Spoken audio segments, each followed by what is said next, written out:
Welcome back to our channel on this quiet, reflective day. Let us sit together in the stillness and unpack the heavy shadows that are slowly, inevitably consuming Genoa City. I keep telling myself this story isn't a tragedy, but every episode makes that harder to believe. There is a profound, exhausting sorrow in watching a man be hunted by the very people he once trusted to protect him. Bill is currently trapped in a legal spiral that is tightening around his neck with the slow, agonizing deliberation of a hangman's noose. It is not merely a lawsuit. It feels like a slow, deliberate suffocation of his entire existence. The walls of his life are closing in, and every scene he occupies feels like watching a ghost who simply does not yet realize he is already dead. The tragedy of a man who does not know that his executioners are sleeping in his own bed and sitting in his own living room is almost too heavy to bear.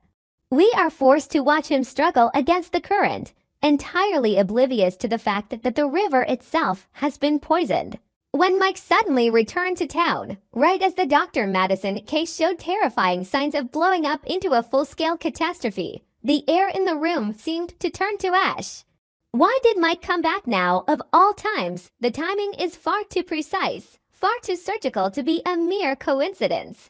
The grief of seeing a familiar face return, not as a savior or a friend, but as a harbinger of absolute doom, is deeply unsettling.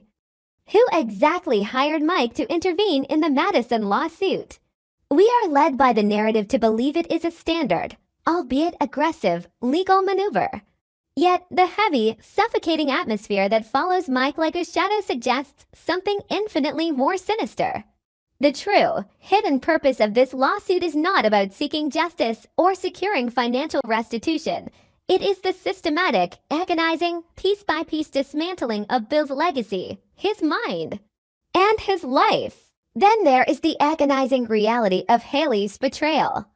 Watching her move through these recent scenes is like watching a stranger wear the face of someone you love.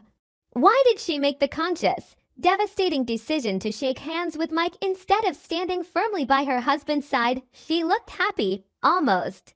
But it was a fragile, hollow kind of happiness, the kind of terrible relief that masks deep, rotting betrayal. I find myself obsessing over the fading smiles between her and Bill, those fleeting moments where the mask slips and the cold reality of her intentions bleeds through. I cannot stop thinking about the unfinished conversations that echo relentlessly in the empty rooms of their grand, silent home.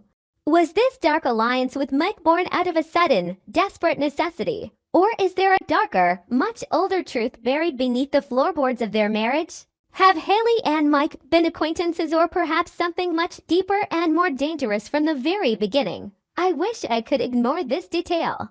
I wish I could simply pretend that this is just another dramatic storyline designed for a season finale, but the emotional weight of their secret history is entirely suffocating. The subtle, knowing glances they share, the unspoken history that vibrates in the air between them, all of it points to a terrifying realization. Bill was always the outsider in his own life. The thought that Bill's entire marriage might have been nothing more than a meticulously constructed trap is almost too much for the heart to bear. It makes every beautiful memory of their past feel tainted, turning every tender, loving moment into a cold, calculated lie. And what are we to make of Mike's true motivations? Is his involvement merely a professional obligation, or is there a deeply personal, venomous vendetta driving his every calculated move? Does he want to exact a terrible revenge on Bill for some long-buried, unspoken grievance? Did he already know what was coming? The way Mike looks at Bill, with that chilling, clinical detachment, speaks volumes of unresolved guilt and historical wounds that have never truly healed. It feels as though Mike is not just a lawyer in this grim scenario, but the very architect of Bill's impending destruction. He moves through the narrative like a spectral figure, methodically severing the emotional and legal ties that keep Bill tethered to the world of the living.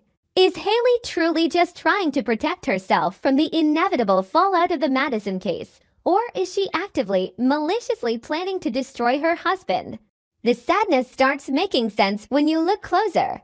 You see it in the way she deliberately avoids Bill's warm gaze, the way she lingers in the doorway before leaving a room, as if she is silently cataloging the things she is about to permanently erase. She is actively creating an emotional distance that is vast, cold, and entirely unbridgeable. I find myself staring at the abandoned objects scattered throughout their home, a half-empty glass of wine, a watch left on the nightstand, and interpreting them as symbols of a life that is being quietly dismantled. What exact, damning evidence are Mike and Hayley hiding in the shadows? What dark, ruinous secret do they possess that could obliterate Bill forever? The sheer physical weight of this hidden truth seems to crush the oxygen out of every single scene they share.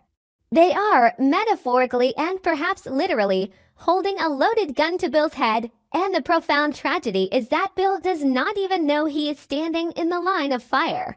He smiles at them, he offers them drinks, he asks for their counsel, entirely unaware that they are measuring him for a coffin. Does Bill have any inkling, any subconscious whisper of intuition, that the two people closest to his heart are secretly joining forces behind his back to orchestrate his ruin?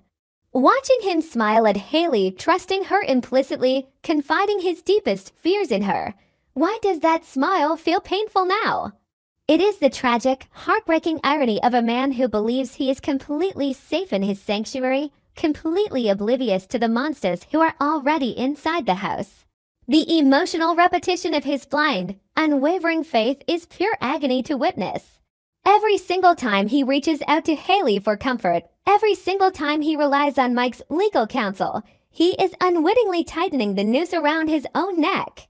It is a slow, agonizing descent into a dark oblivion, and we, the audience, are forced to sit in silence and watch every excruciating step.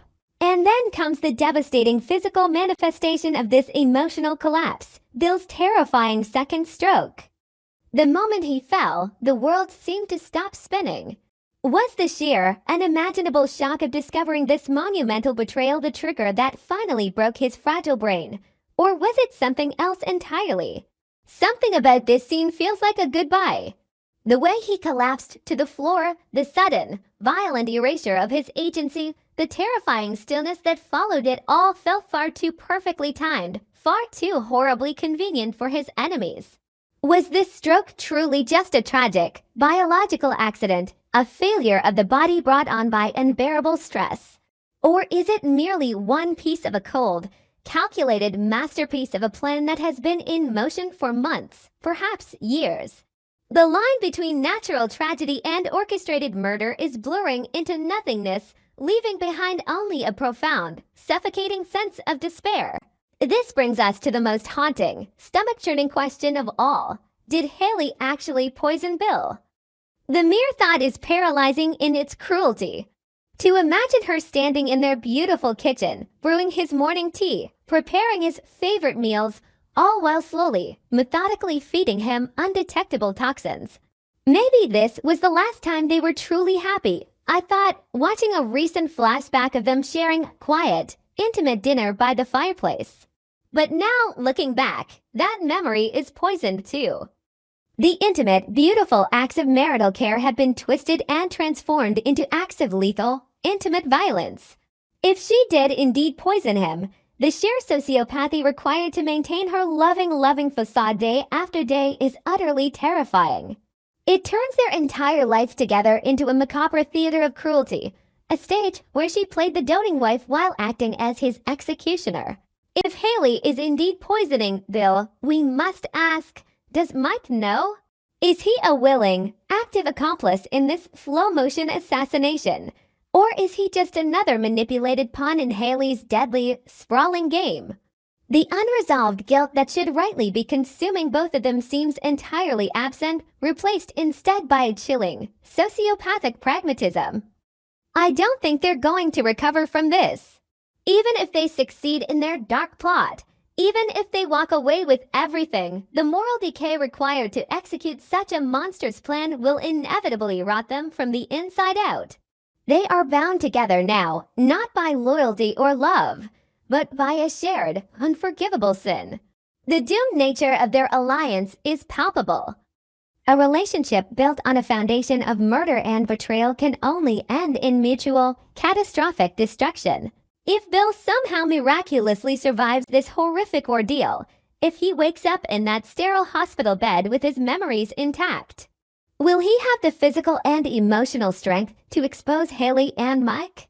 Or is it already entirely too late to turn the tables on his tormentors? His body is broken. His mind is surely fractured by the immense trauma of both the physical stroke and the emotional betrayal. Maybe I'm imagining connections that aren't there. Maybe I am projecting my own deep grief and anxiety onto these fictional lives, searching for meaning in a chaotic narrative. But the sadness keeps appearing. It seeps through the cracks in the dialogue. It hangs heavy and thick in the silent spaces between words. The tragedy feels completely inevitable, an unstoppable, grinding force that is slowly reducing Bill's life to dust and ash. Is this second stroke just a tragic accident, a terrible twist of medical fate, or is it the grand unveiling of the perfect murder?